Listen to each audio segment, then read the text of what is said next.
Why is it that we need leadership? What of the work we're doing requires all of us to develop our leadership skills? People can think on that, and please type your answers in the chat, any of your thoughts. And I'm going to pass over to our guest speakers from Resilient Uprising to begin the session.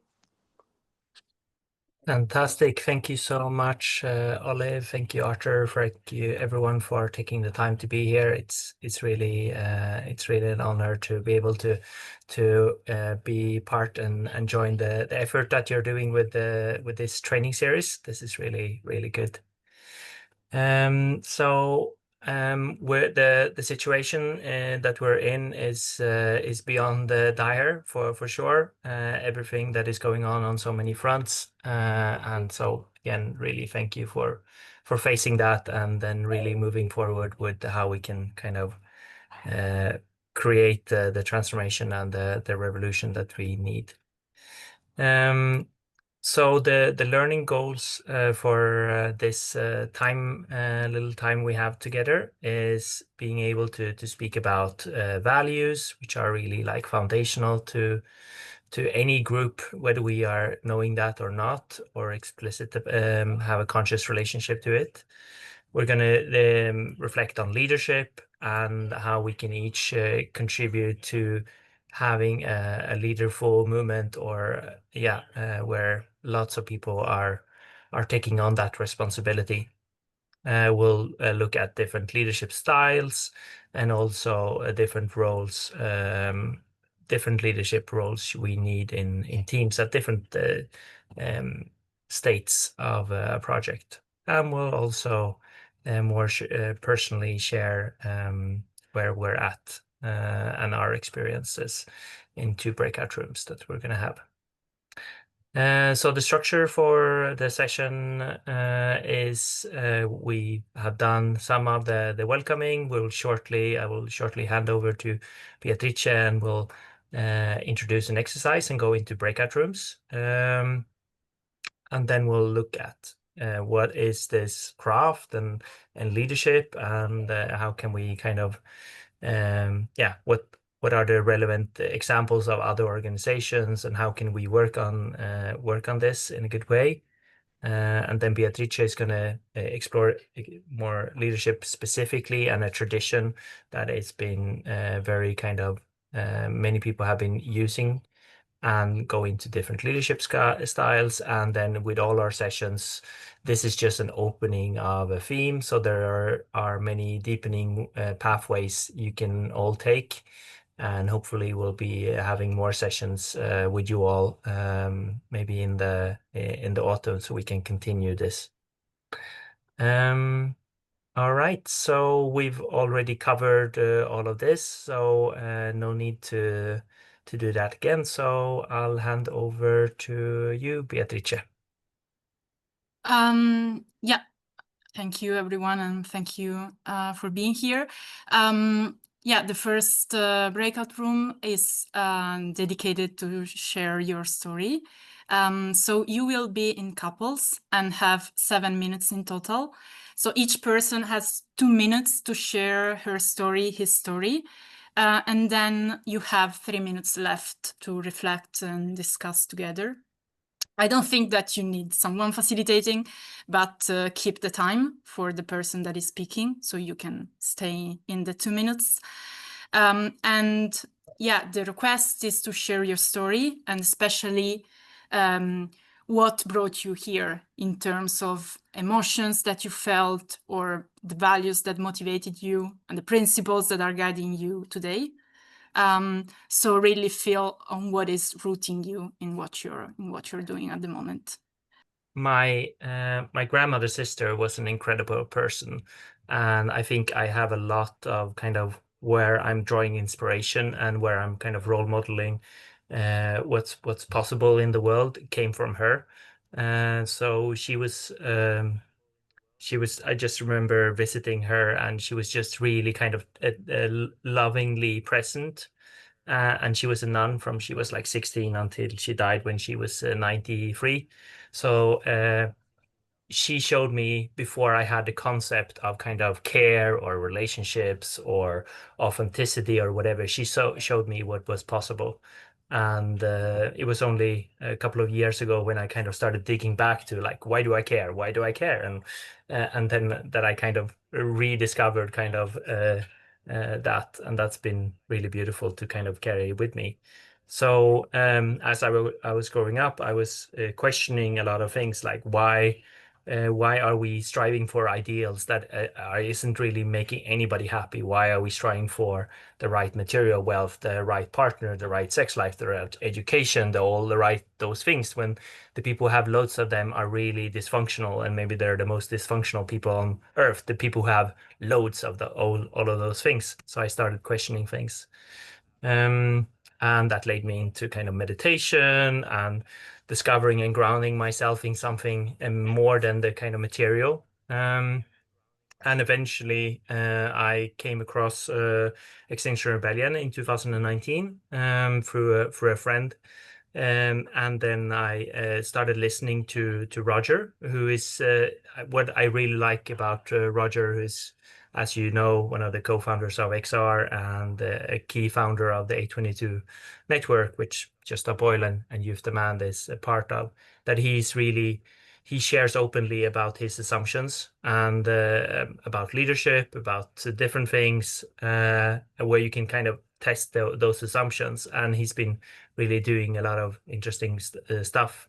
And what was mentioned also earlier, Paul Engler, who is one of the co-authors of This is an Uprising, which is actually really the blueprint from XR and a lot of where Day 22 came from. So that's been a kind of a key book, reading that in the summer of 2019, and really kind of getting some of the overall picture of discovering that there is a tradition of civil resistance. There is a tradition of how to organizing people at scale. And yeah, so that's been a key for me. And then Brené Brown, who wrote Daring Greatly, about like how key vulnerability is actually in having those kind of authentic relationship, because it's not just about getting the job done, but it's also about how you build teams, how you build relationships that are really the foundation for being able to achieve any collective action demand or goal. That's the people and the team, and she's a key inspiration in that. And as was mentioned, Marshall Gans, who's been teaching how to do grassroots organizing for the last more than 20 years. So I did a course with him in 2023, and which is a lot about leadership, and which is really kind of what if there's something we need to do and prioritize in our movements, is actually we don't have the resources of lots of money and lots of material wealth and all those things, but the resource that we can be really plentiful with is people. So leadership is for me really kind of how do you bring that about to enact change.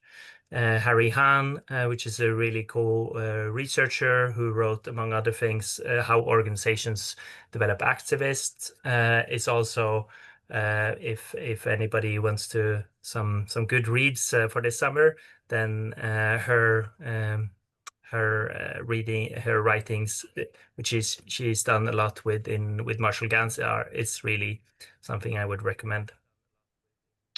All right, so before we come into craft and leadership, I just want to kind of paint a bit of a bigger picture. So when I was doing my undergraduate a couple of years ago, I came across this research paper about scaling, which is applied in Canada.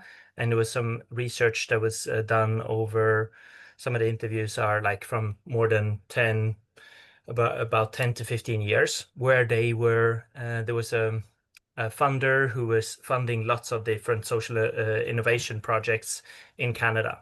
And they brought the people who were getting this funding together off and on to reflect what was going well, how could they learn from that. And then there was this kind of push or this narrative about, okay, we need to scale what we do.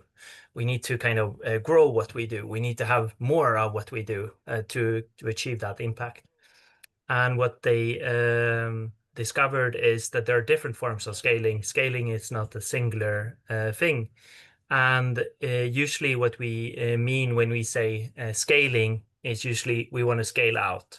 If we're in youth demand or Just Stop Oil, maybe we want to have more flyers, more leaflets, more people attending the talks, more people attending the trainings, more people attending the actions. And you can liken that to kind of seeds. You want to nourish the ecology, the organization. You want to kind of plant a seed of and share a seed with people where they're at, and allow that to grow. And what we want to do with that, we want it to scale up. We want it to affect the political weather, as kind of the phrase goes, in affect the hearts and minds, affect the culture, and how people perceive the UK complicity in arming Israel and being part of the genocide, for instance. So this is what we want to do. But what's missing in this picture? Well, that's the roots. If you don't have roots, if you don't have the nourishment to actually sustain yourself, if you don't water your plants, if you don't give them the loving care, they're going to dwindle and die. And when the wind comes, it's just going to blow you over, and you will not be able to be resilient and continue to really change these very ingrained systems that we have. So the scaling deep in this research is about building the relationships between one another, how we kind of build the craft and the intentionality, just like if you're a surgeon or a dentist or even just if you're a cleaner, there's lots of craft, there's lots of intentionality in how you do whatever you do. And that's something we need to kind of also be attentive to and be intentional with.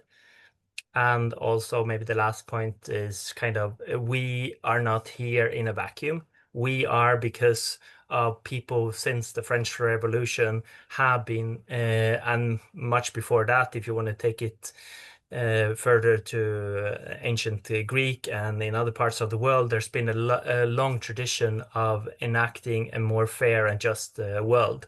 And the scaling deep is actually connecting to that. We are not living in a vacuum. We are because other people have come before us. And the most classical examples of is, of course, the suffragettes and Gandhi, Martin Luther King, Diane Ash, and so on and so forth.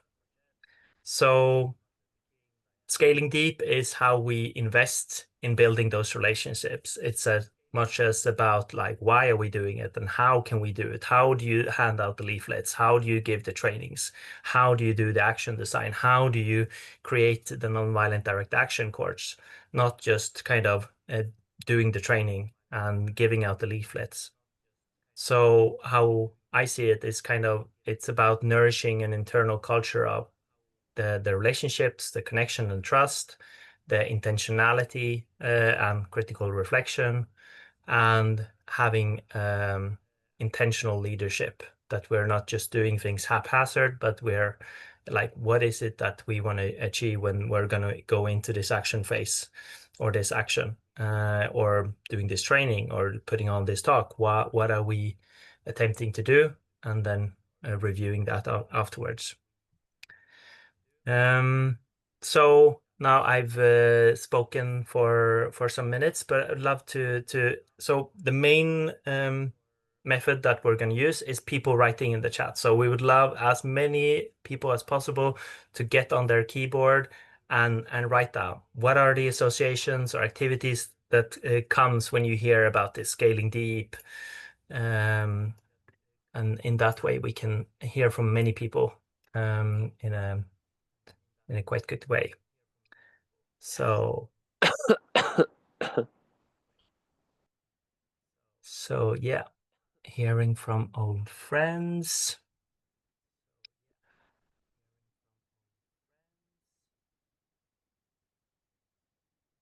So what would you say are like scaling deep? What associations do you come with that you've already have experience? This training program, very good. Yeah, the plowshare actions. That's really doing deep and with intentionality. the how we do things is equally important as what we do. That's really good. Mutual aid, yeah, that's really building those relationships and deep community, yeah, across different localities, sharing circles, avoiding burnout. Lots of really good stuff. Thank you so much. This is great to see. So scaling deep is a trajectory. It's not a state. Like we have achieved it, or we are. And just like it was said, I think the Seeds for Revolution is really a really good example of taking the time to really focus on that and building those relationships, not just on the cause and what we do, but meeting face to face and having dinner together and chatting and developing those friendships, and the camp that is going to be happening later this year.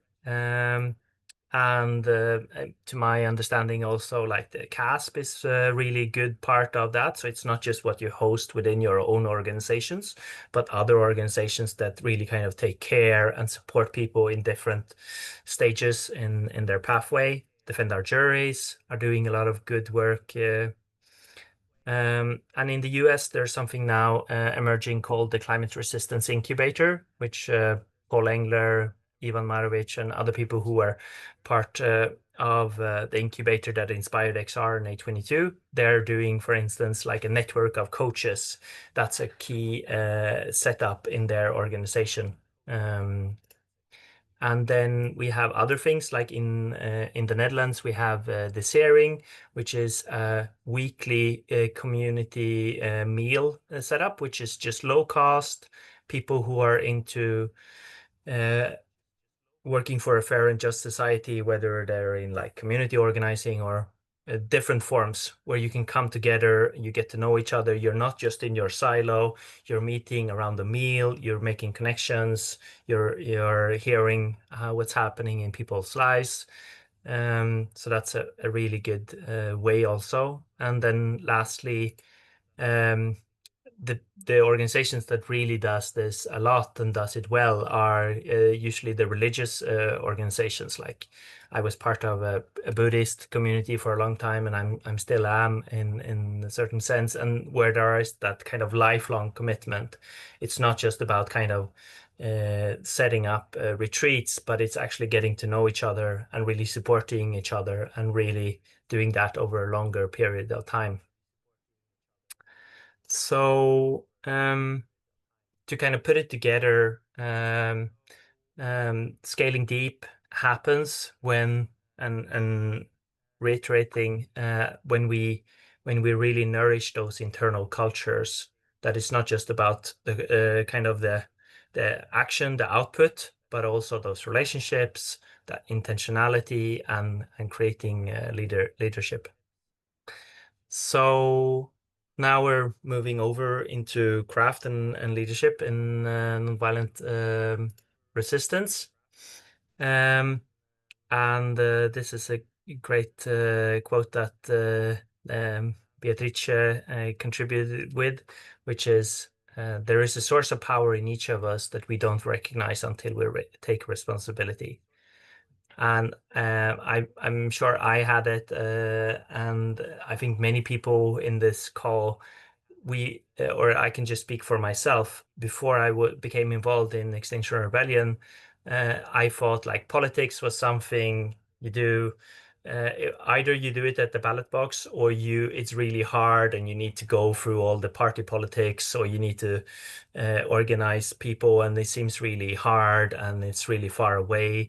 But actually we're doing actions, doing direct actions, being involved and organizing with people. I realized that there's something much greater on how we can actually impart ourselves and really kind of contribute directly to reshaping the errors and the misperceptions and the concentration of power and all of that. So yeah.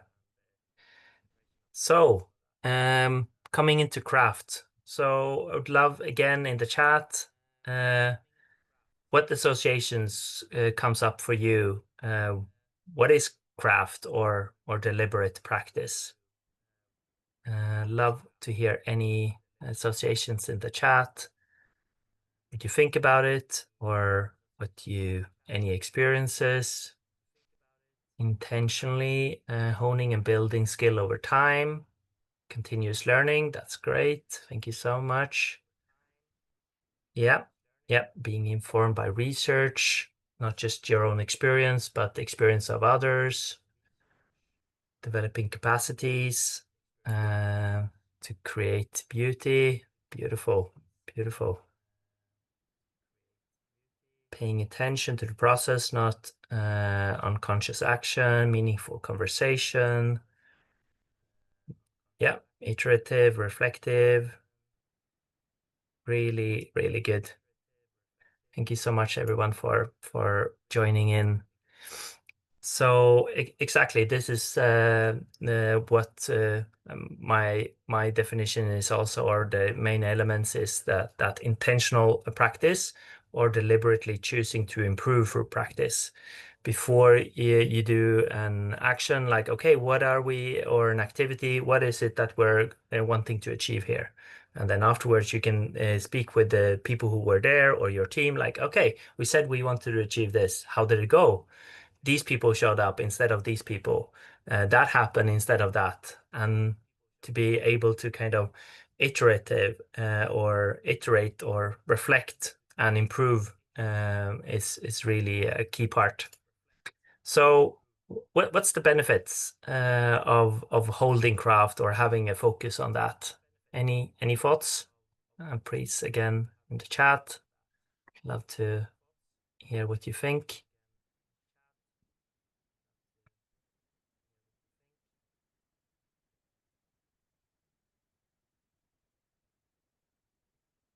Any takers? Improving, work more sustainably. You don't get into the trap of perfectionism.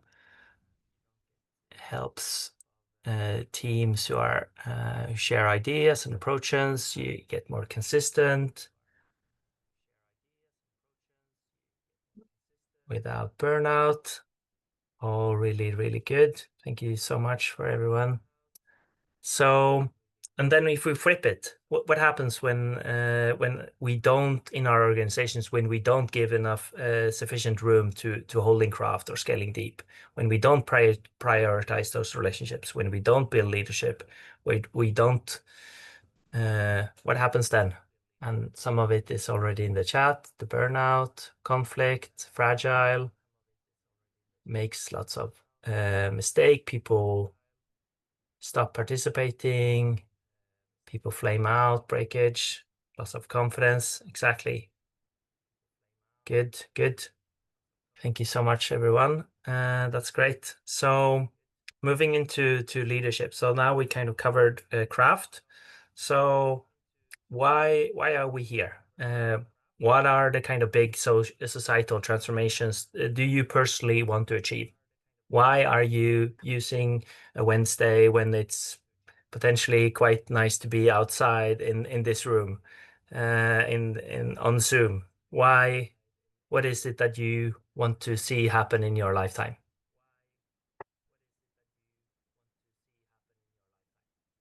So again, love to hear in the chat. Yeah, hold people to account, end the genocide, dismantle the empires, climate justice, protecting the ecology. Yeah, lots of really beautiful, important transformations that we are all in this room wanting to see happen. Stopping fascism. Okay, so based on that, so if we just take a small pause, like how long have people been involved in whether it's Youth Demand, Just Stop Oil, XR, other Attack, Greenpeace, whatever? How long have people been involved? The people in the room, just 54 years. That's a good long time. 2 years, a couple of months, 40 years. Yeah, good. We need that span. That's a healthy sign. So, okay, so how many years do you think they would take to achieve stopping fascism, ending the occupation, deconstructing the systems, ending imperialism. What do we think? Yeah, we have quite some years, some decades, 2.5 years, forever. So we have some 10 years. We had some different takes on that, and that's great. So that's great. So it's a very brief summary, and this is from Marshall Gans. He says, like, if we want to create change, we want to have these goals be realized, these societal transformation happening. We want that. How do you do that? You need power. You need to create collective power with other people that you're organizing with and with other organizations that are aligned to your values to move in synergy together towards that. What do you need to do in order to do that? People is the basis for getting or creating the power to create the change. So people are the basis for everything that we're, if we want to create any of this, the people is the key to move up and not just not look at the change, but look at what we need to build over time. So what does leadership have to do with this? There are different versions of leadership. We all know this one where everybody's kind of honed in on one person, and they're getting it's a big bottleneck. Everybody's like hassling them. They're really stressed. It's not a good setup. Maybe you've been a part of the opposite, where like everybody's supposed to be a leader, nobody is collaborating, everybody's a free roaming agent.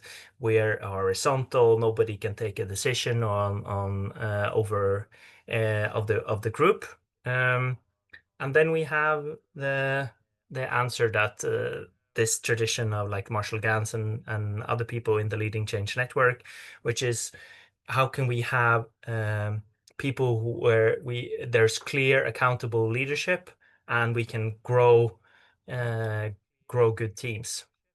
So this is called the snowflake model, and this again, this is more of like a trajectory rather than a state. So it's something to move towards. And as I know, one of the really good examples is the plant-based universities from Animal Rising. They've been really honing in on how to work on this. And this is just a very kind of short way to put it, is that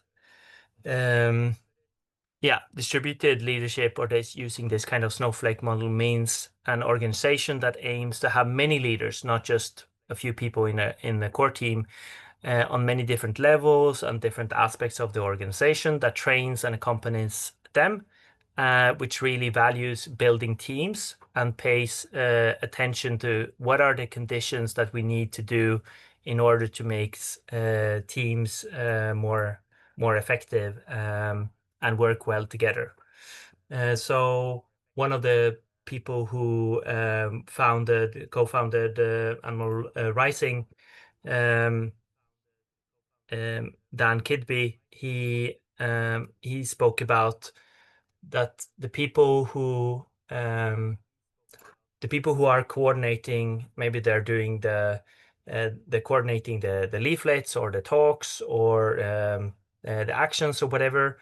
What they need to really be doing is not in doing the tasks, but build the teams with people who does the tasks. And with the people who are more on the senior or national level, they need to build the teams that build the teams. So it's like, how do you build, how do you support the Nottingham or the Manchester or the Brighton team to really build really good teams onwards? That's the model. And it needs, usually, we're not going to go so deep into this now, but being clear on like what's the purpose of each team, having that explicitly stated, having clear norms How do we make decisions? How do we kind of value people's commitments? If we say we're going to do something and we can't deliver, that we can kind of give it back and say, I'm not able to do that at the given time. And being clear on roles, what's the outcomes, being the social media coordinator or the media spokesperson, what's the role, what's the capacities we need. Yeah. So, and maybe just the last piece, and then I'm going to hand over to my colleague Beatrice, is it's not just about meeting and being with the team and then going into acting, whether that's doing the training or doing the leaflets or doing the actions, but it's also taking the time to really debrief and celebrate what we achieved. This is not, we can't have this being a marathon, but it needs to be where we take pause and we celebrate and we really acknowledge what we are doing. Even if we don't make it, we are acknowledging the heart that people are putting into this work and how we're building this over time and learning and failing over time. Yeah, thank you so much. I'll hand over to Beatrice. Yeah, I think you need to stop sharing unless you want to. Okay, fine. Okay. Yeah. So together we are going to explore leadership, so its definition and also its practice. Oh, sorry, I will just do that so that I'm able to see the chat. No, okay. Yeah, I just want to make it explicit that I'm a bit nervous because English is not my mother tongue. And yeah, you will forgive me if I make a lot of mistakes and whatever, but please don't hesitate if you want to make me tell something again or ask a clarification or whatever. And we are going to use the chat as well. And I will ask some of you to also speak. So one person for each question can share it vocally, what's his or her sharing. Yeah, so first of all, what are the first words that come to your mind when you think about leadership?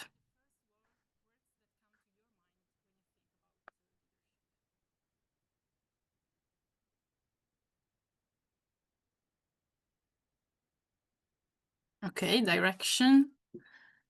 Bossy. Oh my God. Managing. Okay. Okay. Accountability and responsibility are repeated. Equilibrium. Okay, nice. Humility.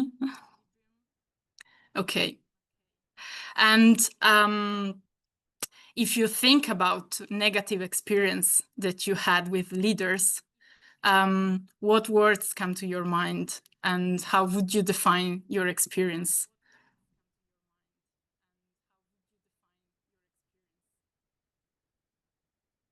Not transparent, okay. Power hungry. Okay, controlling, micromanagement. Okay. Okay, a lot of negative words. So Leah, you said barbaric, which is quite heavy. So I don't want to share your experience and just tell us in 1 minute. You shouldn't do names, but tell your experience and what happened if you want.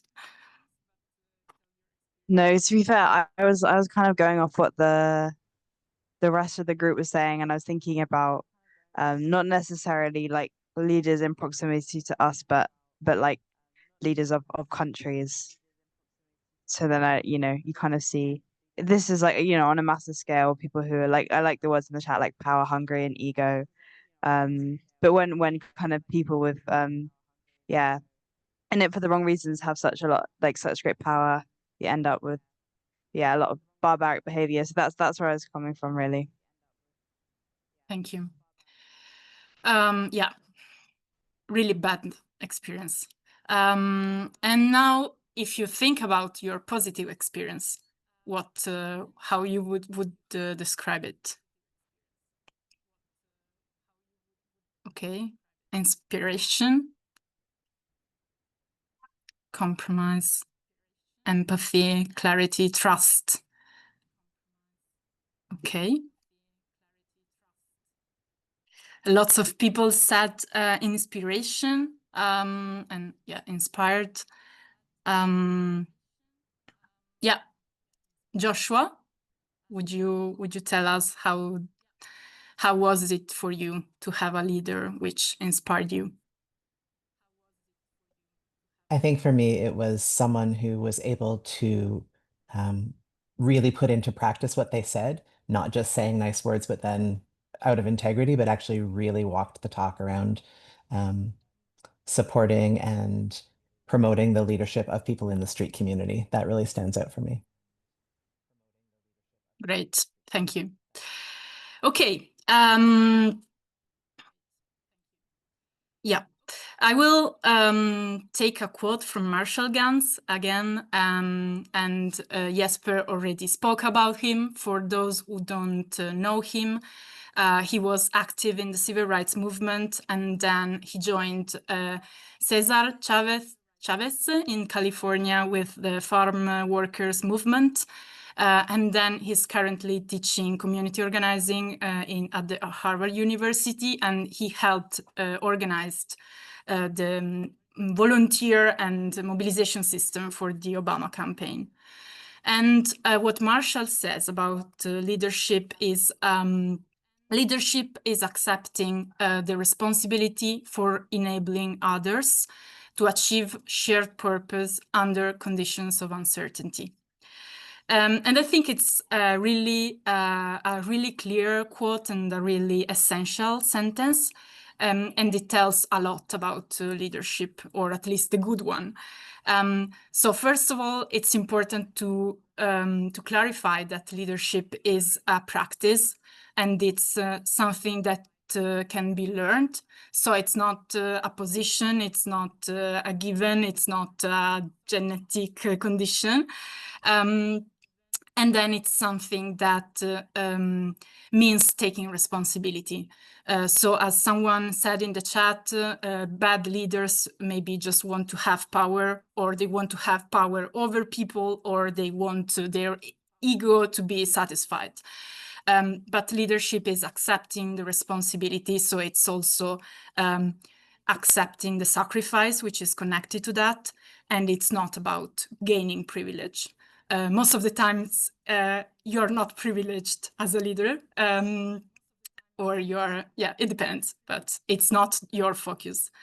Then it's important because you're enabling others. So your focus is to develop the entire team and other people. It's not about yourself.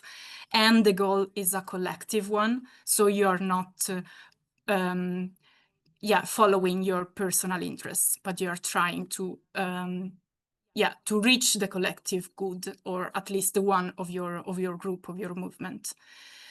And finally, you act in conditions of uncertainty and risk, and sometimes danger.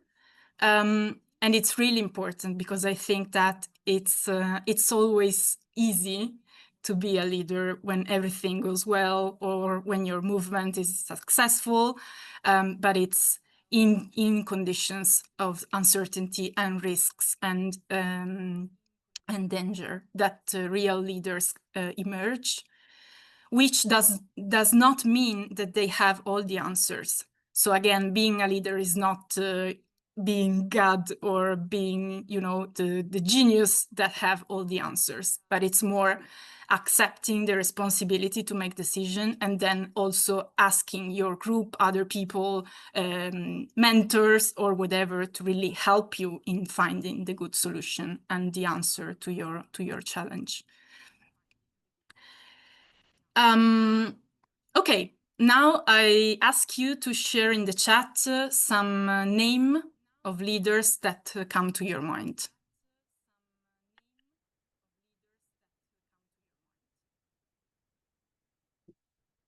Okay. Vandana Shiva, Greta Thunberg, Sadhguru, Malcolm X. Okay. Martin Luther King, Öcalan, Jeremy Corbyn. People that folks on this call won't know, okay? Okay. They do everyday leadership, yeah. Thank you. Okay, let's see what is missing. So I wanted to show you this photo and these photos because I think that it's really important to recognize that leadership is almost everywhere in our daily lives.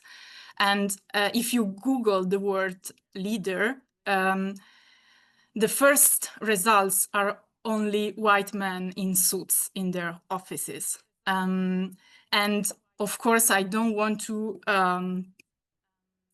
I mean, of course, there is a lot of gender gap, race gap, age gap. So of course, a lot of people are not able to become manager or politicians or whatever in the present society. And I don't want to diminish that, but I want you to observe that you are really,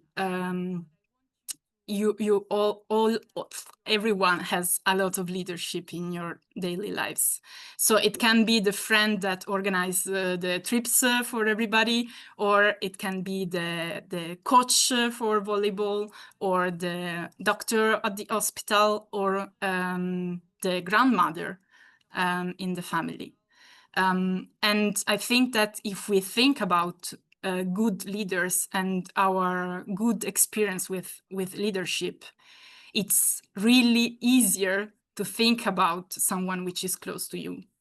And sometimes, of course, when we think about politicians, we have a lot of bad experience. But if we want to choose our models and examples and learn from that models,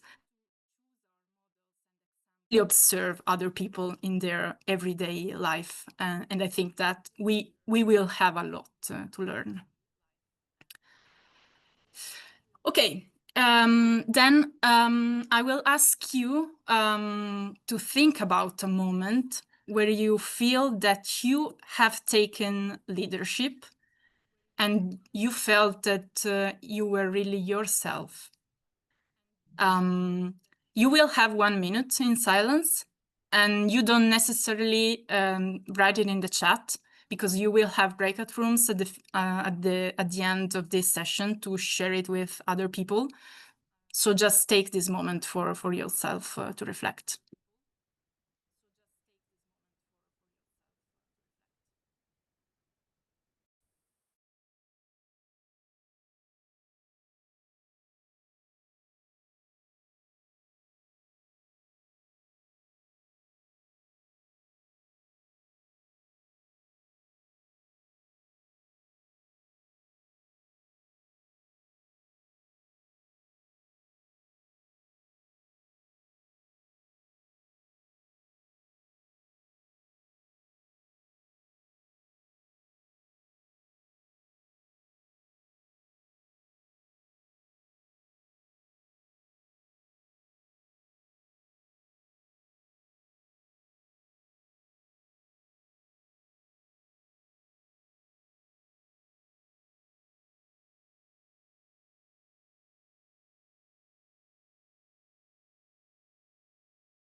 Okay, thank you.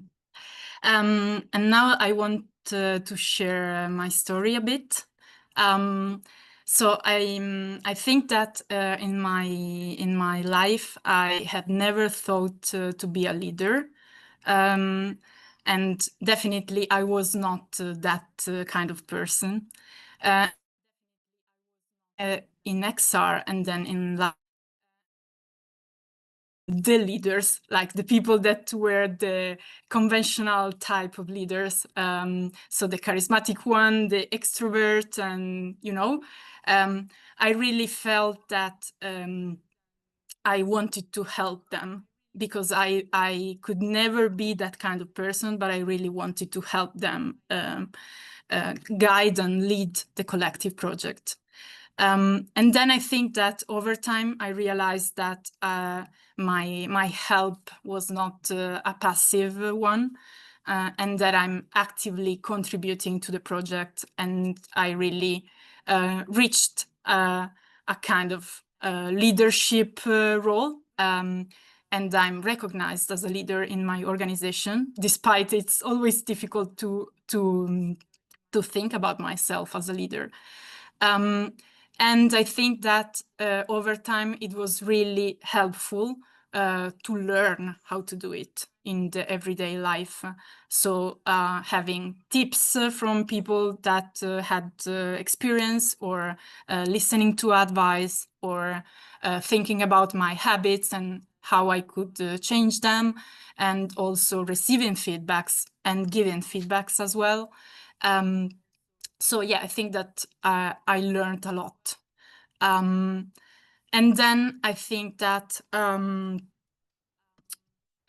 sometimes I think that I make a lot of step backwards, and I feel so insecure and like useless, because I feel that I'm back at the beginning and I have to start again, improving and learning and going out of my comfort zone.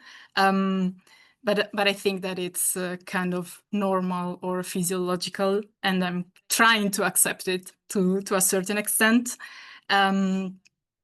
But yeah, I think that it's nice to share my story. And if I had to answer to the question where and how and when you felt that you took a leadership role for the first time and you felt that it was yours, I think that I replied during roadblocks, which sounds a little crazy, but I think that in that situation of action, I really felt that if no one else took the leadership, it could be like a disaster. So I think that it was also kind of easier for me to step up, because it was really needed in that present situation.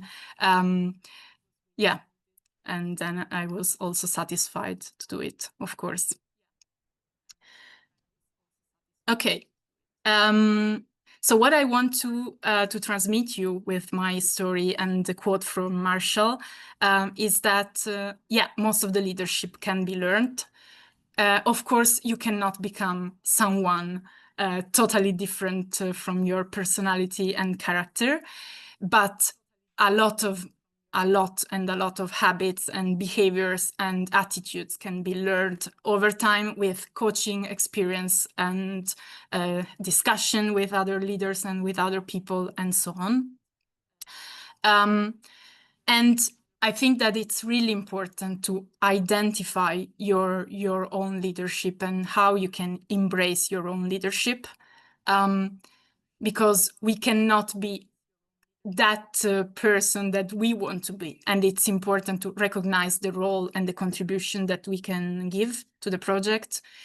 But at the same time, I think it's important to be flexible, because most of the time when you accept the responsibility of leadership, it's because it's needed, it's because the project is asking you to do it, it's because no one else can do it, etc. And I think that it's important to enter into that spirit of service, where it's not important to do what you're good at or what you want or what you love, but what is really needed and important for the project in that moment. And then I think that it's also important because in that way you really get out of your comfort zone. Of course, it's important not to enter the panic zone where you're just freezed and you get traumas. But between the comfort zone and the panic zone, there is a space where improvement happens. And it's important that you continually, that you can challenge yourself every day. Then, if I think about my experience, I made a lot of comparisons in the past. So it really happened to me that I looked at that person in particular, and I said, like, I'm never going to be that person. She or he is so good in his leadership and effective, etc. And this made me feel a bit envious, but also insecure. But I think that in a collective project, it's really important to being able to appreciate others' qualities and to live with esteem and not envy. So if you look at someone which is different from you, I think that, well, first of all, it's important to recognize the contribution that you are not able to give to the project, or at least in that moment. And at the same time, it's important because that person can be an example and a model. So if you observe what she's doing, what he's doing, and you try to integrate in your leadership practice, you can really learn a lot. And then I think that we already said this, but I think it's important to encourage others in taking leadership. And leadership is not always stepping up, but it's also stepping back if it's needed. And yeah, take a position which is not in the front line, and encourage other people to be in the front line and take responsibility. Because, yeah, again, the focus is the development of the entire team and not just yourself. And finally, it's a path that never ends. So apart from my story, I think that it's really important to consider yourself in a path and never arrived, because in your entire life you will keep on learning and making mistakes as well. Okay. Again, write in the chat what leadership styles come to your mind. So if you think about a kind of or a type of leader.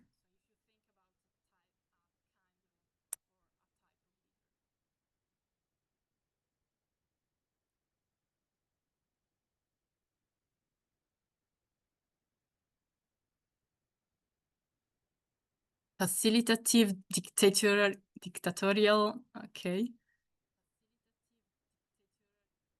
Charismatic, inspiring. Understanding, okay.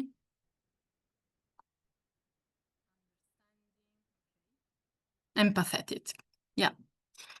Okay, now I want to show you two maps to describe leadership styles and roles.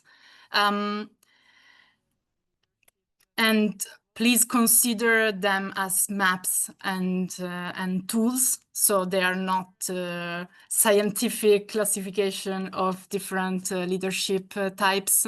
So it's important to not be too rigid in integrating them as a Bible, but they are just tools. So the first one is the 6 leadership styles classification by Daniel Goleman. And Daniel Goleman speaks a lot about the concept of resonant leadership, which means the ability of a leader to create a positive emotional impact using emotional intelligence. Which means, yeah, creating an environment of psychological security and being empathetic and being emotionally intelligent. So coming back to the 6 styles, we can say that to a certain extent, all the styles can be resonant, but the commanding one and the pace setting one most of the time are not resonant, or it really depends on the moment. The commanding one is, I think, the most conventional one if we think about leaders. someone said before, dictatorship or something like that.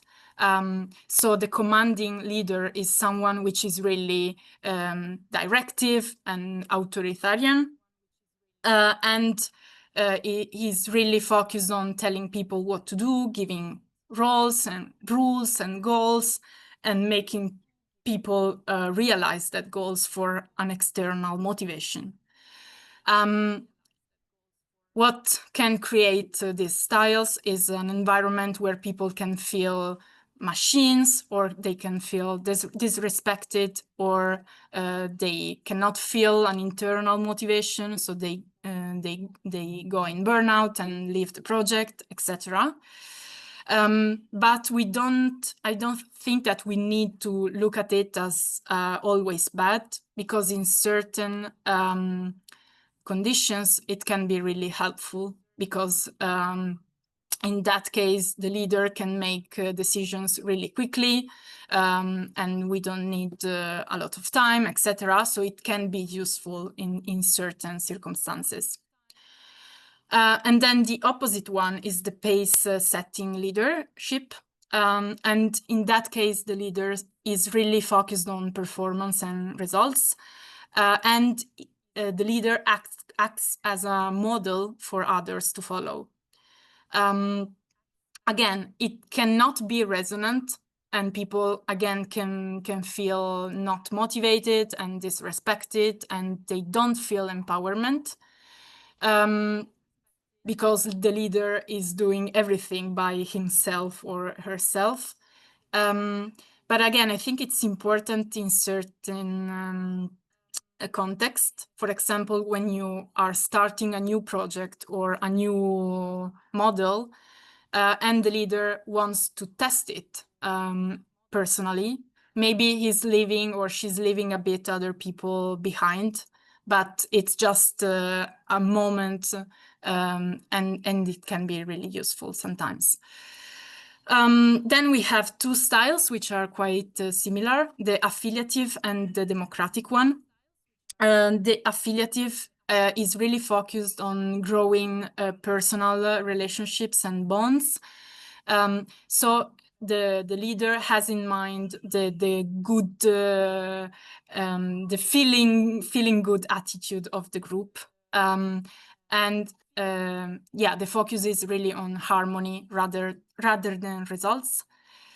So in this case, the leader can create resonance because people feel accepted, they can create relationships, they can feel self-confident because they trust the leader and the leader trusts them, etc. But sometimes the group is not effective because they are so focused in relationship that they lose the final goals of the team. And I think that sometimes conflicts can raise because people are thinking about themselves as friends and not as colleagues or companions. Then we have the democratic leadership, which is really focused on consensus.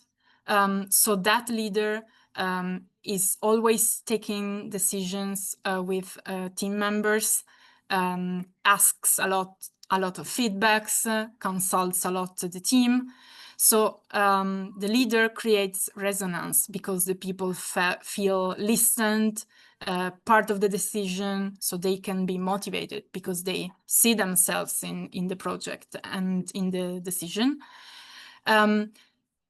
But it can take a lot of time to apply this leadership style, and sometimes you don't have that time.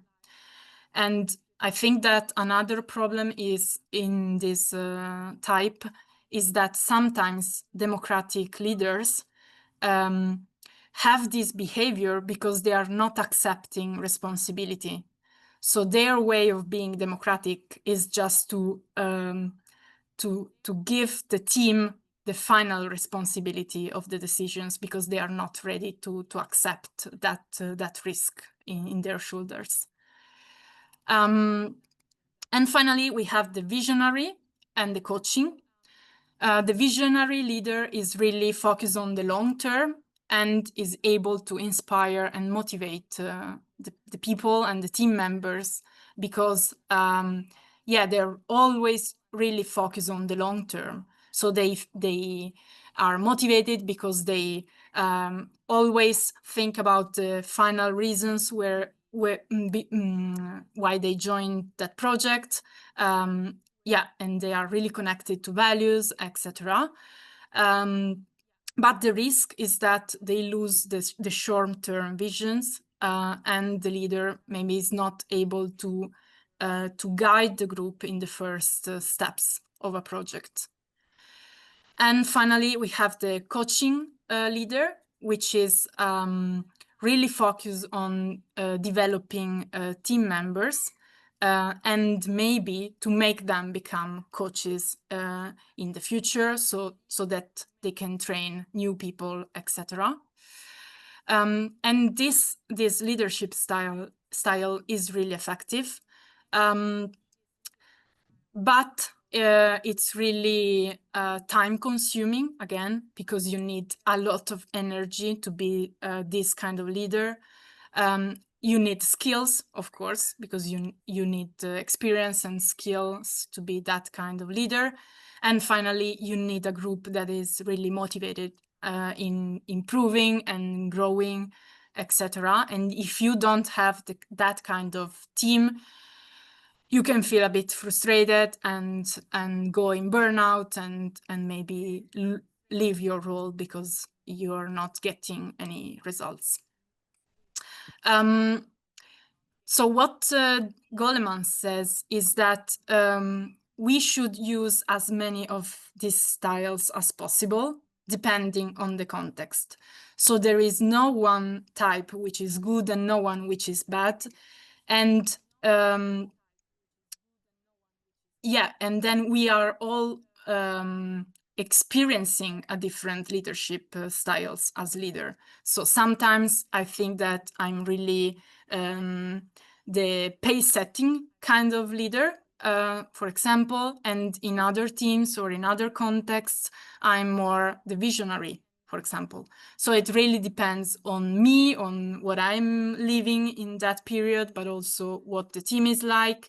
And sometimes in the same period of my life, I'm trying different attitudes and styles according to the working group where I am.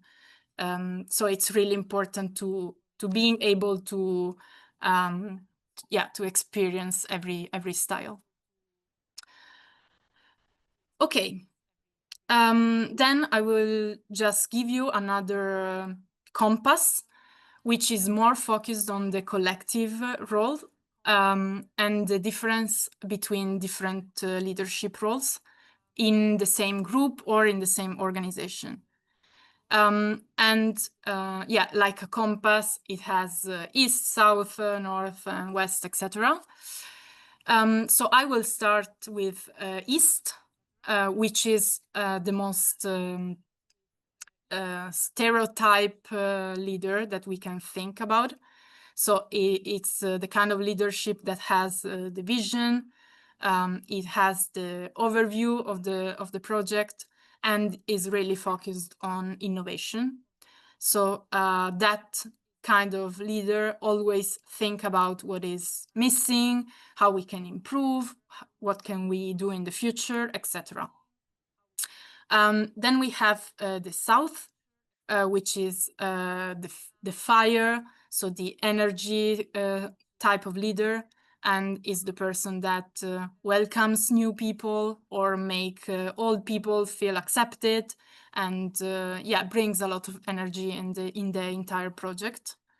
Then at the opposite of the south, we have the north, which is generally the reality checker role. So it's the person in the team or in the organization that is focused on the challenges and real chances that we have to reach that goal, and is also helpful in keeping the boundaries. So, for example, paying attention to certain drifts at the cultural level, or if someone is joining and is not agreeing with strategy, etc. So it keeps the boundaries of the group. And then we have the West, which is more connected to the subvisions or the emotions. And I consider this role more connected to the informal signals that come from the group and the general organization. So I think that this leader is not only focused on emotions, but on signals that maybe are only implicit or informal, but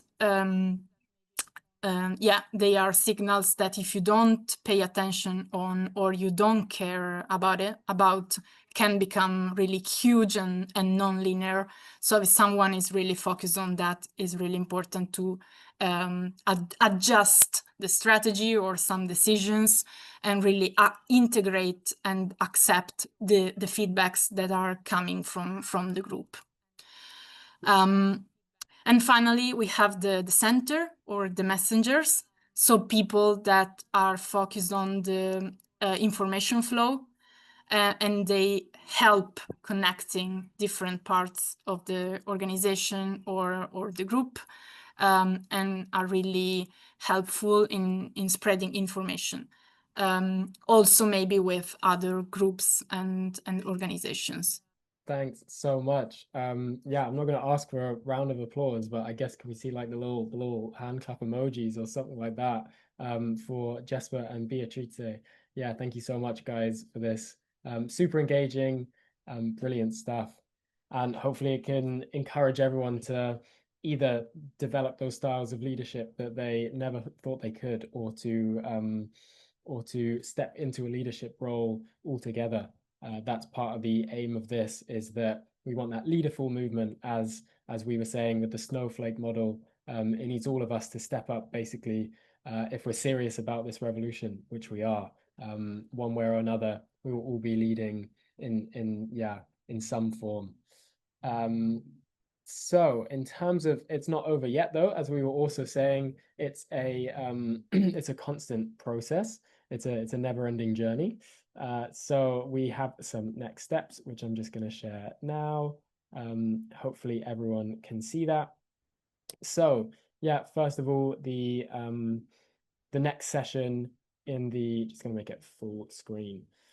The next session in the training program is next Wednesday, again online, 6 to 8 p.m. And we're going to be covering grassroots culture and organization. So this is what, we're a national campaign, but as I was saying in my breakout room, the national, cohesion and the national campaign is nothing without the local level grassroots power, right? That's where all the power actually comes from. As we also said in this session, what do we have? What's our best kind of resource to make this all happen? We don't have infinite money, but we do have the people to make it happen. So this is where it comes from. So we're going to be talking about local groups and kind of the cultures that we're trying to set up in them, how they can sort of replicate or carry on the DNA or emotion or excitement of a national campaign, how they can do that, and how that relates to the practical organizational practices, basically, how certain cultural ideas that we want to replicate and lead on, how that can be reflected in practical actions.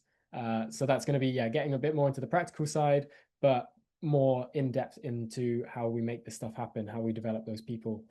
So please come along to that one. Also, we've got, that is only session 4. We've got another one after that, but to shout out kind of early to get people ahead of the curve, a little like a little insider knowledge here. We've got our final session of the training program, the session 6, which is a coordination training to be in person in London, Saturday the 12th of July, 11 a.m. to 5 p.m. If you were at the launch weekend, it was right there in the same place, Waterloo Action Centre. So yeah, please, we'll look out for follow-up emails and messages and stuff like this, which can give you information on how to expense for travel if you need that kind of stuff. We can't expense from all over the world. I know there's some people from Austria here, so sorry about that. But for a serious coordination training, we figured you just have to be in person, so that we can actually, really teach those hands-on practical skills. And then the final thing to mention, as was mentioned earlier, is we're having a Youth Demand and Just Stop Oil camp from the 14th to the 17th of August. This is going to be in the Fold in Worcester, and this will be a key time to hear more about the strategy, basically, and have workshops on this strategy, this revolutionary strategy that we've been talking about, giving more shape to it, like what's it actually going to look like. There'll be presentations on this, as well as guest speakers, and just a chance to kind of be in nature. There's a river to swim in. It's great. And just connect with the other people who want to make this shit happen, basically. I'll put those links in the chat now. So yeah, please register for the training series finale, which is the in-person coordination training in London, Saturday, July the 12th. There's the link in the chat. And please also register for the Youth Demand Just Stop Oil Strategy Camp, which will be August 14th to 17th in Worcester. Yeah, guest speakers to be announced. Okay, that brings us to the end of this. Bang on 8, perfect timing. All that's left is for me to say, yeah, thanks once again to Jesper. Thanks once again to Beatrice.